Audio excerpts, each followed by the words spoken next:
આજે આપણે જાણીશું ઝવેરચંદ મેઘાણી વિશે। તેમનો જન્મ 1897માં થયો હતો, મૃત્યુ 1947માં થયું હતું। મેઘાણીનો ટૂંક પરિચય। જન્મ 28 ઓગસ્ટ 1897માં ચોટીલા સુરેન્દ્રનગરમાં થયો હતો। મૃત્યુ 9 માર્ચ 1947માં 50 વર્ષની વયે બોટાદ ભાવનગરમાં થયું હતું। તેમનું મૂળ વતન બગસરા, જિલ્લો અમરેલીમાં છે। અભ્યાસ BA અંગ્રેજી સંસ્કૃત સાથે કર્યું। વ્યવસાય સાહિત્યકાર, કવિ, લેખક। ખિતાબ રાષ્ટ્રીય શાયર, જીવનસાથી દમયંતીબેન ચિત્રદેવીબેન। પિતા કાળીદાસ બગસરાના જૈન વણિક હતા, માતા દોડીબાઈ। અભ્યાસ ઝવેરચંદનું ભણતર રાજકોટ, દાઠા, પાણિયાદ, બગસરા, અમરેલી વગેરે જગ્યાએ થયું। પ્રાથમિક શિક્ષણ રાજકોટ, દાઠા, પાણિયાદમાં થયું। માધ્યમિક શિક્ષણ સ્વજનોને ઘેર રહી વઢવાણ કેમ્પ, બગસરા અને અમરેલીમાં 1912માં મેટ્રિક કરી। 1916માં અંગ્રેજી સંસ્કૃત વિષયો સાથે જૂનાગઢની બહાઉદ્દીન કોલેજમાંથી BA કર્યું। વ્યવસાય 1918 થી 21 દરમિયાન કલકત્તામાં એલ્યુમિનિયમ કારખાનામાં મેનેજર તરીકે। તે દરમિયાન તેઓ વિદેશ પણ ગયા। 1922માં સૌરાષ્ટ્ર સાપ્તાહિકના તંત્રી મંડળમાં રહ્યા। 1936 થી 45 સુધી ફૂલછાપના તંત્રી તેઓ રહ્યા। જીવન ઝરમર 1930માં સત્યાગ્રહ સંગ્રામ માટે રચેલા શૌર્ય ગીતોના સંગ્રહ સિંધોડો માટે 2 વર્ષ કારાવાસ, અદાલતમાં છેલ્લી પ્રાર્થના કાવ્ય ગાયું। સાબરમતી જેલમાં કોઈનો લાડકવાયો કાવ્ય લખ્યું। 1931માં ગોળમેજજી પરિષદમાં જતા ગાંધીજીને સંબોધીને છેલ્લો કટોરો કાવ્ય લખ્યું। 1933માં રવિન્દ્રનાથ ટાગોર સાથે મિલન। 1941માં શાંતિનિકેતનમાં લોક સાહિત્ય વિશે વ્યાખ્યાનો આપ્યા। તેમના પિતાની નોકરી પોલીસ ખાતામાં હતી અને પોલીસ ખાતા થકી તેમની બદલીઓ થવાને કારણે તેમણે પોતાના કુટુંબ સાથે ગુજરાતના અલગ અલગ ગામોમાં રહેવાનું થયું। ભાવનગરની હાઈસ્કૂલમાં ખંડ સમયના શિક્ષક તરીકે થોડો વખત કામ કર્યું। તે દરમિયાન MA નો અભ્યાસ કરવાનો વિચાર કર્યો, પરંતુ કૌટુંબિક કારણોસર શિક્ષકની નોકરી અને અભ્યાસ છોડી કલકત્તામાં એલ્યુમિનિયમના કારખાનામાં અંગત મંત્રી તરીકે જોડાયા। આ કંપનીમાં કામ કરતી વખતે તેઓએ એકવાર ઇંગ્લેન્ડ જવાનું પણ થયું હતું। 3 વર્ષ આ કંપનીમાં કામ કર્યા બાદ વતનના લગાવથી તેઓ નોકરી છોડીને બગસરા સ્થાયી થયા। 1922માં જેતલપુર સ્થિત દમયંતીબેન સાથે તેમના લગ્ન થયા। નાનપણથી જ ઝવેરચંદને ગુજરાતી સાહિત્યનું ઘણું ચિંતન રહ્યું હતું અને તેમના કલકત્તા રહ્યા દરમિયાન તેઓ બંગાળી સાહિત્યના પરિચયમાં પણ આવ્યા હતા। 1922 થી 1935 સુધી તેઓ સૌરાષ્ટ્રમાં તંત્રી તરીકે રહ્યા હતા। આ સમય દરમિયાન તેઓએ પોતાના સાહિત્યિક લખાણને ગંભીરતાપૂર્વક લઈ કુરબાનીની કથાઓની રચના કરી કે જે તેમની પહેલી પ્રકાશિત પુસ્તક પણ રહી। ત્યારબાદ તેઓએ સૌરાષ્ટ્રની રસધારાનું સંકલન કર્યું તથા બંગાળી સાહિત્યમાંથી ભાષાંતર કરવાની પણ શરૂઆત કરી। તેમનામાં સંગ્રામ ગીતોનો સંગ્રહ સિંધુડો એ ભારતના યુવાનોને પ્રેરિત કર્યા હતા અને જેને કારણે ઈસવીસન 1930માં ઝવેરચંદ મેઘાણીને 2 વર્ષ માટે જેલમાં રહેવું પડ્યું હતું। આ સમય દરમિયાન તેમણે ગાંધીજીની ગોળમેજજી પરિષદ માટેની લંડન મુલાકાત ઉપર ઝેરનો કટોરો કાવ્યની રચના કરી હતી। ગાંધીજીએ ઝવેરચંદ મેઘાણીને રાષ્ટ્રીય શાયર બિરુદથી નવાજ્યા હતા। તેમણે ફૂલછાપ નામના છાપામાં લઘુકથાઓ લખવાનું પણ ચાલુ કર્યું હતું। ઈસવીસન 1933માં તેમના પત્નીનો દેહાંત બાદ તેઓ 1934માં મુંબઈ સ્થાયી થયા। અહીં તેમના લગ્ન ચિત્રદેવી સાથે થયા। તેમણે જન્મભૂમિ નામના છાપામાં કલમ અને કિતાબના નામે લેખ લખવાની તેમજ સ્વતંત્ર નવલકથાઓ લખવાની શરૂઆત કરી। ઈસવીસન 1936 થી 1945 સુધી તેઓ ફૂલછાપના સંપાદકની ભૂમિકા ભજવી, જે દરમિયાન 1942માં મરેલાના રુધિર નામની પોતાની પુસ્તિકા પ્રકાશિત કરી। 1946માં રાજકોટ ખાતે ભરાયેલી ગુજરાતી સાહિત્ય પરિષદના વિભાગના પ્રમુખ। 9 માર્ચ 1947ના દિવસે 50 વર્ષની ઉંમરે હૃદય રોગના હુમલામાં તેમના બોટાદ સ્થિત નિવાસ સ્થાને તેમનું મૃત્યુ થયું। તેમને મળેલા સન્માનમાં છે 1928માં રણજીતરાજ સુવર્ણચંદ્રક લોક સાહિત્યના તેમના યોગદાન બદલ આપવામાં આવ્યો। 1946માં મહિડા પારિતોષિક માણસાઈના દીવા માટે આપવામાં આવ્યો। કાવ્ય સંગ્રહમાં છે વેણીનો ફૂલ 1923માં બહાર પડ્યો, જે કિશોરો યુવાનો માટે લખાયેલા છે. કિલ્લોલ 1930માં હાલરડો, જેમાં સંગ્રહાયેલો છે. સિંધુડો 1930માં દેશભક્તિ ગીતો છે. યુગવંદના 1935માં, એક તારો 1940માં, જેમાં ભજનો આવેલા છે. બાપુના પારણા 1943માં, જેને ગાંધીજીને લક્ષ્યમાં રાખીને લખાયેલા છે. રવિન્દ્ર વીણા 1944માં કવિ ટાગોરના ગીતોનું અનુસર્જન છે. તેમના સંગ્રહો યાદ રાખવા માટે ફોટાથી આપણે યાદ રાખીએ. એક તારો, બાપુનો પારણો, યુગવંદના, રવિન્દ્ર વીણા, સોના નાવલડી, જે સમગ્ર કવિતાનો સંગ્રહ છે. વેણીનો ફૂલ, સિંધુડો. જીવન ચરિત્રમાં છે. બે દેશ દીપક 1927માં બહાર પડે છે. સોરઠી સંતો 1928માં, દરિયાપારના બહારવટિયા 1932માં, પુરાતન જ્યોત 1938માં, ઠક્કર બાપા આછો જીવન પરિચય 1939માં, અકબરની યાદમાં 1942માં, 5 વર્ષનો પંખીડો 1942માં બહાર પડે છે. દયાનંદ સરસ્વતી 1944માં, માણસાઈના દીવા 1945માં બહાર પડે છે. એની બેસન્ટ, નરવીર લાલજી.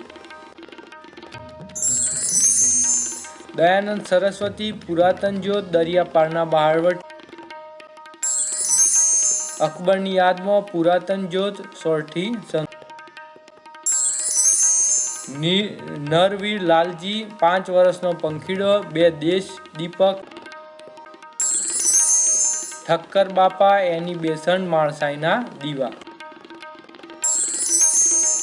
એમના નાટકોમાં છે રાજા રાણી, રાણો પ્રતાપ, વંઠેલો અને બીજી નાટિકાઓ, શાહજહાં. નવલકથાઓમાં છે સત્યની શોધમાં 1932માં બહાર પડે છે. અપરાધી 1938માં બહાર પડે છે. વસુંધરાનો વહાલો દવલો 1937માં બહાર પડે છે. સોરઠ તારો વહેતો પાણી 1937માં બહાર પડે છે. સમરંગણ 1938માં, વેવિશાળ 1939માં, બિડોલા દ્વાર 1939માં, રાગ ગંગાજળી 1939માં, ગુજરાતનો જય ભાગ 1-2 1939-42માં, તુલસી ક્યારો 1940માં, કાળચક્ર 1947માં, પ્રભુ પધારે 1943માં અને નિરંજન એમના નવલકથા સંગ્રહો નવલકથા છે. અપરાધી, ગુજરાતનો જય, બિડેલો દ્વાર, સત્યની શોધમાં, પ્રભુ પધાર્યા, રાગ ગંગાજળીઓ, કાળચક્ર, નિરંજન, સમરાંગણ, તુલસી ક્યારો, સોરઠ તારા વહેતો પાણી, વાહલો દવલો, નવલિકા વાર્તા સંગ્રહ. કુરબાનીની કથાઓ 1922માં બહાર પડે છે. જેલ ઓફિસની બારી 1934માં, પ્રતિમાઓ 1934માં, મેઘાણીની નવલિકાઓ ભાગ 1-2 1931-35માં, પલકારા 1935માં, વિલોપન અને બીજી વાતો 1946માં બહાર પડે છે. લોકકથા સંગ્રહોમાં છે કંકાવટી ભાગ 1-2 1927-28માં, ડોશીમાની વાતો 1923માં, દાદાજીની વાતો, રંગ છે બારોટ 1945માં, સોરઠી બહારવટિયા ભાગ 1-2-3 1927-28-29માં બહાર પડે છે. સૌરાષ્ટ્રની રસધારા ભાગ 1-5 1923માં પહેલો ભાગ, બીજો ભાગ 1924માં, 25માં, 27માં અને છેલ્લો ભાગ 27માં બહાર પડે છે. લોકગીત સંગ્રહમાં ઋતુ ગીતો 1929માં બહાર પડે છે. ચુંદડી ગુર્જર લગ્ન ગીતો ભાગ 1-2, રઢિયાળી રાત ભાગ 1-4 1925, 26, 27, 42માં બહાર પડે છે. સોરઠિયા દુહા 1947માં, સોરઠી ગીત કથાઓ 1931માં, સોરઠી સંતવાણી 1947માં, હાલરડા 1928માં બહાર પડે છે. સોરઠી સંતવાણી, ઋતુગીતો, સોરઠી દુહાઓ એમના લોકગીત સંગ્રહો છે. લોક સાહિત્ય સંશોધન વિવેચનમાં છે. સૌરાષ્ટ્રના ખંડેરોમાં 1928માં બહાર પડે છે. સોરઠને તીરે તીરે 1933માં, લોક સાહિત્ય ધરતીનું ધાવણ ભાગ 1-2 1939-44માં બહાર પડે છે. લોક સાહિત્ય પગદંડીનો પંથ 1944માં બહાર પડે છે. લોક સાહિત્યનું સમાલોચન 1946માં બહાર પડે છે. પરકમ્મા 1946માં બહાર પડે છે. છેલ્લું પ્રયાણ 1947માં બહાર પડે છે. ચારણ અને ચારણી સાહિત્ય તેમના લોક સાહિત્ય સંશોધન વિવેચન ગ્રંથો છે. આ સિવાય પણ ઝવેરચંદ મેઘાણીનું અનેક પ્રકીર્ણ સાહિત્ય છે જે બધું સમાવવું શક્ય નથી. યાદગાર કાવ્ય પંક્તિઓ તેમની: નથી જાણ્યું અમારે પંથસી આફત ખડી છે, ખબર છે આટલી કે માતની હાકલ પડી છે. બીજી કાવ્ય પંક્તિ છે જાણીતી: રાજ મને લાગ્યો કસુંબીનો રંગ, જનનીના હૈયામાં પોડંદા પોડંદા પીધો કસુંબીનો રંગ. રક્ત ટપકતી 100 જોડી સમરા ગણથી આવે, કેસર વર્ણી સમર સેવિકા કોમલ સેજ બિછાવે, ઘાયલ મળતો મળતો રે માતાની આઝાદી ગાવે. પછી એમની જાણીતી પંક્તિ છે બીજી: 14 વર્ષની ચારણ કન્યા ચુંદડ યારી ચારણ કન્યા શ્વેત સુવાળી ચારણ કન્યા. એ સિવાય છે: હજારો વર્ષની જૂની અમારી વેદનાઓ, કલેજો ચીરતી કંપાવતી અમભય કથાઓ. એ સિવાય છે: આભમાં ઉગેલ ચાંદલો ને જીજીબાઈને આવ્યા, બાળ બાલુડાને માત હિંચોળે, ગણ ડુંગરા બોલે શિવજીને નીંદરું નાવે, માતા જીજાબાઈ ઝુલાવે. આમ એમની જાણીતી પંક્તિઓ છે.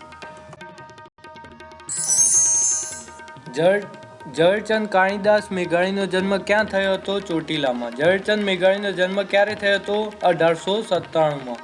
મેઘાણીનું મૂળ વતન કયું હતું? બગસરા. મેઘાણીના પિતા શાની નોકરી કરતા હતા? પોલીસની. મુંબઈમાં જન્મભૂમિ દૈનિકની કઈ કોલમ મેઘાણી સંભાળતા હતા? કલમ અને કિતાબ કોલમ. મેઘાણીનો પ્રથમ કાવ્ય સંગ્રહ કયો છે? વેણીના ફૂલ. મેઘાણીએ સ્વતંત્રતા અને પરતંત્રતાના સંગ્રામ ગીતો કયા કાવ્ય સંગ્રહમાં લખ્યા છે? સિંધુડોમાં. મેઘાણીએ કયો કાવ્ય સંગ્રહ આપ્યો છે? કિલ્લોલ ગીત સંગ્રહ, જે બાળકોના ગીતોનો છે. નીચેનું કયું જોડકું સાચું છે? શોધો. મેઘાણી રાષ્ટ્રીય શાયર. મેઘાણીએ રાષ્ટ્રીય શાયરનું બિરુદ આપનાર લોકપ્રિય કાવ્ય સંગ્રહ કયો છે? યુગવંદના.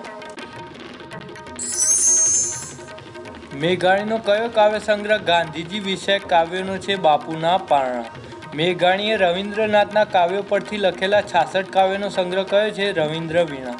ચારણ કન્યા, શિવાજીનું હાલરડું, કસુંબીનો રંગ, કોઈનો લાડક હોય જેવા લોકપ્રિય ઉત્તમ કાવ્યના સર્જક કોણ છે? ઝવેરચંદ મેઘાણી. મેઘાણીએ અપટન સિકલેરની સેમ્યુઅલ ધ સીકર પરથી લખેલી વર્ગ વિગ્રહની સમસ્યા આલેખતી નવલકથા કઈ છે? સત્યની શોધમાં. હાલ કોઈની ધ માસ્ટર ઓફ મેન ઉપરથી મેઘાણી કઈ નવલકથા લખી છે? અપરાધી. અપટન સિકલેરની લવ્સ પિલગ્રીમેજ પરથી મેઘાણીએ લખેલી નવલકથા બિડેલા દ્વાર. વિક્ટર હ્યુગોની ધ લાફિંગ મેન પર આધારિત મેઘાણીની કઈ નવલકથા છે? વસુંધરાનો વહાલો દવલો. નીચેનામાંથી કઈ નવલકથા મેઘાણીની ઐતિહાસિક નવલકથા નથી? તુલસી ક્યારો. મેઘાણીએ રવિન્દ્રનાથની કથાઓ કહાની પરથી કયો વાર્તાઓનો સંગ્રહ આપ્યો છે? કુરબાનીની કથાઓ. મેઘાણીની મૌલિક વાર્તાઓ કયા સંગ્રહમાં સંગ્રહિત છે? વિલોપનમાં. મેઘાણીએ રવિશંકર મહારાજના જીવન પર આધારિત કયા નામે વાર્તાઓનો સંગ્રહ આપ્યો છે? માણસાઈના દીવા. એસ્ટન વુલ્ફના ધ આઉટલોઝ ઓફ મોડર્ન ડેઝની સત્ય ઘટનાઓ પર આધારિત બહારવટિયાઓ વિશે મેઘાણીએ કયો વાર્તા સંગ્રહ આપ્યો છે? દરિયાપારના બહારવટિયા. મેઘાણીના નાટિકા સંગ્રહનું નામ આપો. વંઠેલા. વિદેશી સાહિત્યકારો અને સાહિત્ય કૃતિઓ પરથી રચેલા રેખાચિત્રના સંગ્રહને મેઘાણીએ કયું શીર્ષક આપ્યું છે? વેરાનમો. મેઘાણીએ સાંબેલાના સૂરની કટાક્ષિકાઓ કયા ઉપનામથી લખી છે? શાણો. સૌરાષ્ટ્રની રસધારાના 5 ભાગ અને સોરઠી બહારવટિયાના 3 ભાગમાં કાઠિયાવાડી લોકકથાઓને કોણે સંપાદિત કરી છે? ઝવેરચંદ મેઘાણી. મેઘાણીનો નીચેનામાંથી કયો સંગ્રહ પરિકથા પ્રકારની ભોગ્ય વાર્તાઓનો સંગ્રહ નથી? રાજા રાણી. નીચેનામાંથી કયો સંગ્રહ મેઘાણીના લોકગીતોનું સંપાદન નથી? વેવિશાળ. નીચેનામાંથી કયું પુસ્તક મેઘાણીના લોક સાહિત્યના સંશોધન, વિવેચન અને સંપાદનનું નથી? કાળચક્ર. પ્રસ્તુત કરતા Shabbir Ali ji Bhatt. Thank you for watching this video. જો આપને ગુજરાતી સાહિત્યના આવા અવનવા વિડીયો જોઈતા હોય તો મારી ચેનલ ગુજરાતી સાહિત્યને સબસ્ક્રાઈબ કરવા વિનંતી છે.